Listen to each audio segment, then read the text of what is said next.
If you're buying a home in the Phoenix metro area, or really anywhere in Arizona, you're going to come across something called an HOA. Some people love them, some people avoid them like the plague, and others don't fully understand what they're signing up for until they've already moved in. So today, I'm giving you the full breakdown of what it's like to live in an HOA community here in the Valley. Whether you're relocating, investing, downsizing, or buying your first home, I'm going to walk you through what HOAs actually do, what they cost, what they cover, and things most buyers don't find out until it's too late. So let's dive in. So what is an HOA? An HOA, or a homeowners association, is basically a private organization set up within a neighborhood, a condo community, or a master plan development. It's usually run by a board of directors made up of homeowners, sometimes with the help from a property management company. Their main job? To enforce the rules, keep the community looking consistent, and manage any shared amenities. Sounds great on paper, right?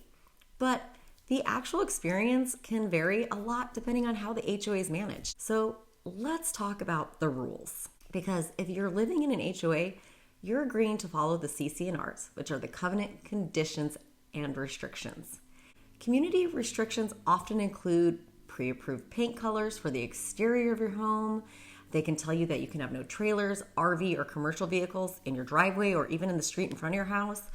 Landscaping rules down to the exact plants and space. Limitations on basketball hoops, backyard sheds, and solar panels. And yes, even rules on when you can hang or take down holiday decorations. Some HOAs are super chill and others are extremely detailed. So you need to know what kind of HOA you're walking into. So let's talk about HOA dues. Yes, on top of your mortgage payment, you'll be paying HOA fees. In the Phoenix area, they can range from $40 a month to over $1,000 depending on the neighborhood and what's included. So what are you paying for? Usually things like community pools and clubhouses, walking paths, green belts and landscaping, security gates or neighborhood patrols, pickleball or tennis courts, trash collection, or even water in some cases. In townhomes and condos, HOA fees often cover exterior maintenance of the unit and roof repairs too, which can be nice. If you like lower maintenance living and access to nice amenities, an HOA can be a great value. But you definitely want to understand what you're getting for that monthly cost, because that cost can get expensive. Now, here's something most buyers don't think about. HOA dues can go up. They're not fixed forever. In fact, many HOAs increase fees every year. Some communities cap how much they can raise dues, others don't. This is something you want to check in the bylaws before you buy. When I'm working with clients, we always review how the HOA has managed fee increases over the past year and whether there's any kind of protection in place for the homeowners, if they put caps on them or not. But here's the real shocker. The special assessments. Even if you're paying dues each month, you can still get hit with a one-time surprise bill called a special assessment. This happens when the HOA has a major expense come up and doesn't have enough money in the reserve fund to pay for it. So think about things like if you live in a condo complex, it's like replacing roofs, repairing storm damage. In normal HOAs, you might be upgrading the clubhouse or pool, fixing private roads. I've seen assessments in the thousands and in rare cases, even tens of thousands per household. So here's what I tell my clients. Always check the HOA's financial. Ask, what's the reserve fund balance? When was the last special assessment? Are there any big projects planned in the coming years? A well-run HOA should have long-term planning in place. A poorly run one, well, they'll hit you with an assessment every time something breaks. And if you're thinking of renting your home, if you plan to use your property as a long-term rental or a short-term rental like an Airbnb, you must absolutely read the rental rules in the CC&Rs. Some neighborhoods ban short-term rentals entirely. Others have 30-day minimum stays.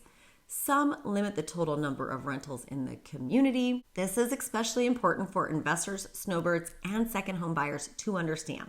Over the past few years, many HOAs have really tightened up rental restrictions, especially here in the Valley. So if part of your plan includes renting your home, we'll want to be really strategic about the neighborhoods we're looking at. So let me ask you, what kind of experience do you want?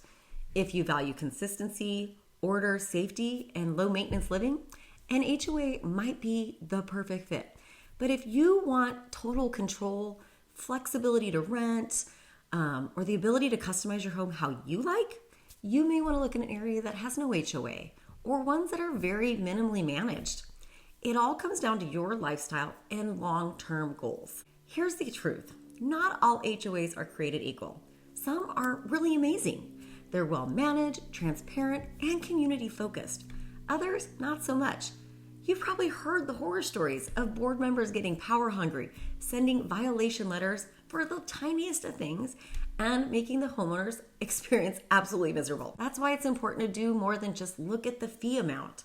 Talk to the neighbors, review meeting minutes, understand how the community actually operates. When I'm working with buyers, I help them dig into all of this so they know this before they ever even close on the home, so they don't get surprised later. So, should you avoid HOAs altogether? Not necessarily.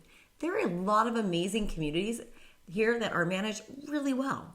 You just have to know what you're getting into, and that's where I come in.